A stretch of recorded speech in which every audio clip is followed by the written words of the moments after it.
Anda kembali bersama kami di Hasanah Budaya, memotret budaya dari berbagai sudut pandang. Kita akan lanjutkan kembali ngobrol-ngobrol bersama Kang Roy tadi soal teknik pembuatan danastran atau panahan gagrak dari Suryeng Lagan. Nah ini Kang Roy, untuk teknik pembuatannya sendiri tuh gimana untuk gagrak Suryeng Lagan, Suryeng Lagan ya? Iya, agak sulit Mas ya. Iya.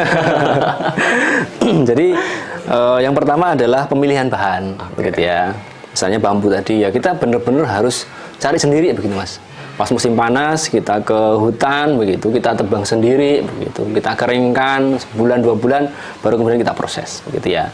Termasuk kemudian tanduknya begitu, kita cari yang sepasang. Jadi tanduk sepasang kanan kiri begitu kan. Jadi nanti sebelah untuk sini, sebelah untuk sini begitu ya. Jadi harus sepasang. Kalau nanti beda tanduk, misalnya yang ini dari tanduk kerbau yang ini, kemudian yang ini dari tanduk kerbau satunya lagi, begitu. Nanti dia pengkloh, asimetris begitu ya. Tidak sama lah begitu. Itu pertama adalah penyiapan bahan.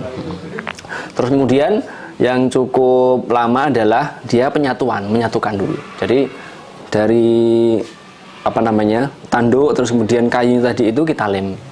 Jadi begini, busur ini disebut sebagai busur organik karena dia full menggunakan bahan alam, tidak menggunakan lem kimia begitu Mas ya. Contoh misalnya lem kimia ada lem G, ada lem epoksi begitu ya. Kalau kita menggunakan lemnya itu ada 2 jenis, yaitu lem ikan sama lem kulit. Lem ikan sama lem kulit. Nah ini Kang Roy, ini kan menarik. Sebelum kita ke lem ikan sama ke lem kulit ya, ini saya juga agak bertanya-tanya. Menggunakan tanduk kerbau dan juga harus ke hutan. Itu kan cukup susah untuk mencari bahan seperti itu ya. Berarti untuk membuat pada masa itu gimana? Dan juga sekarang pun berarti produksinya tidak terlalu banyak ya? Iya betul. Ya karena memang waktu pembuatannya lama Mas ya. Pembuatannya lama. Kalau misalnya menurut sesuai dengan pakem di kitab itu kan satu busur itu ya minimal 6 bulan, ada yang 9 bulan, ada yang sampai setahunan begitu ya. Seperti itu. Jadi contoh lem tadi begitu ya. Lem itu kalau lem ikan itu yang diambil adalah gelembungnya Mas. Jadi kalau kita belah ikan itu kan ada gelembung udaranya. Oh iya. Nah, itu yang kita ambil. Biasanya dari ikan-ikan yang dia gelembung udaranya agak besar, misalnya ikan beong atau manyung, terus kemudian ada banyak lagi lah begitu ya yang kita pakai itu. Itu gelembung udara itu kita masak selama 24 jam. 24 jam Mas. 24 jam. Begitu ya.